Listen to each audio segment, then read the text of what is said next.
مسلمانوں نے تو پردے کو بدنام کر کے رکھ دیا ہے. مسلمانوں نے ایک پردے کو برباد کر کے رکھ دیا ہے، کالے رنگ کو. وہ اس لیے جب اندر سے عورت بردبار ہوگی نا، اس کو کوئی ٹچ نہیں کر سکتا. زیادہ سے زیادہ کیس ہوتے ہیں چھوٹے بچوں کو، بچیوں کو ایبیوز کرتے ہیں لوگ. ان کی پردہ کرنے کی عمر نہیں ہوتی ہے. وہ دوسرا، پردے میں رہ کر بھی بہت ساری لڑکیوں کو ایبیوز کیا گیا ہے. 16 کی ہو، 17 کی ہو، 25 کی ہو، ایون کہ شادی شدہ عورتیں بھی اس میں شامل ہو جاتی ہیں، وہ بھی ایبیوز ہوئی ہیں.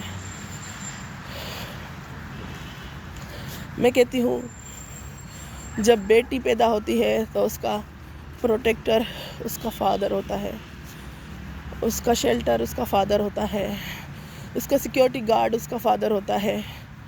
وہ اس کے پردے کی حفاظت کرتا ہے. میں پردے کو ڈیکوڈ کروں گی آج. قرآن میں کس پردے کی بات کی گئی ہے. پھر جب لڑکی بالغ ہوتی ہے تو اس کو اپنی ورجینٹی کی خود خیال اور خود حفاظت رکھنی پڑتی ہے. ہمارے مسلمان جو لوگ ہیں، ہم کو اللہ نے قرآن دیا ہے. ہمارے اسلام میں حلال اور حرام کی ہدایت کی گئی ہے ہمیں. تو اس اسلام اور اسلامی قرآن کے مد نظر رکھ کے اور اس پردے کے ٹاپک کو میں ڈیکوڈ کرتی ہوں. عورت کو اندر سے خود کو بردبار ہونا پڑتا ہے. پہلا اس کا فادر ہوتا ہے، اس کا سیکیورٹی گارڈ، اس کے بعد اس کا گارڈ چینج ہوتا ہے، کنورٹ ہوتا ہے اس کے ہسبینڈ کے نام سے. پھر وہ اس کو سیکیور کرتا ہے. آپ 10 پردے میں رہیں، آپ نے کالا برقع پہن لیا، آپ نے بڑی بڑی چادر پہن لی، آپ جب تک اندر سے خود بردبار نہیں ہیں، اندر سے خود مضبوط نہیں ہیں، تو ایسے پردے کا کوئی فائدہ نہیں جو آپ پہن کے لوگوں کی نظروں سے خود کو بچا رہے ہیں. اس پردے کا غلط سے غلط استعمال پروسٹیوشن والی عورتوں نے کیا ہے. بہت غلط استعمال کیا ہے اس کا. وہ تو دوزخ میں جائیں گی. ٹھیک ہے نا، اسلام کا نام بدنام کیا ہوا ہے پردے کی آڑ میں. اس کے بعد اس کا ہسبینڈ اس کا گائیڈ ہوتا ہے، پروٹیکٹر ہوتا ہے، گارڈ ہوتا ہے، اس کی حفاظت کرتا ہے. حرام اور حلال کا کانسیپٹ ہے یہ کہ ہمارے جو اسلام میں ہر چیز حلال کھائی جاتی ہے. یہ ایک نکاح ہوتا ہے، پھر حلال بچے ہوتے ہیں. کیونکہ ہمارا کانسیپٹ یہ بھی ہے، اللہ کے ولی بھی ہم پیدا کرتی ہیں مائیں، رسول بھی ہم پیدا کرتے ہیں.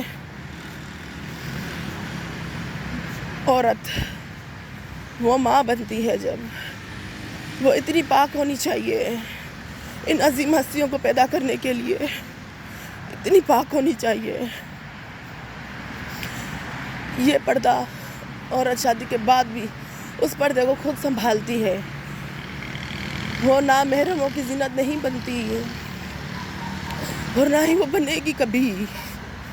مسلمان عورت دوسرے مردوں کی زینت نہیں بن سکتی. تو یہ پردہ عورت کے ہاتھ میں ہے. یہ باڈی کو کور کرنے کی بات نہیں ہے. آپ اپنا جسم چھپائیں. جہاں پہ مردوں کا دماغ خراب ہو، ان کی ذہنیت خراب ہو، آپ چھپائیں اپنے جسم کو. میں یہ نہیں کرتی کہ آپ ریویل کر کے چلیں خود کو. سقراط کی بات کرتی ہوں. اس نے اپنے جو اسٹوڈنٹ کو بغیر کپڑوں کے اپنے ساتھ کھڑا کیا تھا. وہ یہ پریکٹس کروا رہا تھا کہ مرد اور عورت ایک دوسرے کے لیے کچھ نہیں ہے. یہ ایک بے جان جسم ہے. جب ہم مرتے ہیں ہمارے کفن کو سلائی بھی نہیں لگی ہوئی ہوتی. ہمیں لپیٹا جاتا ہے کفن میں. ہمارا خوبصورت قومی لباس شلوار قمیض ہے اور 2.5 میٹر کا دوپٹہ جو ہمارے جسم کو بہت اچھا کور کر لیتا ہے. آپ پردہ کریں، آپ اپنے جسم کو کور کریں. میں پردے کے خلاف نہیں ہوں، پر مسلمان عورتوں کا پردہ یہی ہے کہ وہ پاکیزہ رہیں. اپنے دل کو پاکیزہ رکھیں، اپنے وجود کو پاکیزہ رکھیں، کیونکہ حرام حلال کا کنسپٹ ہے یہ۔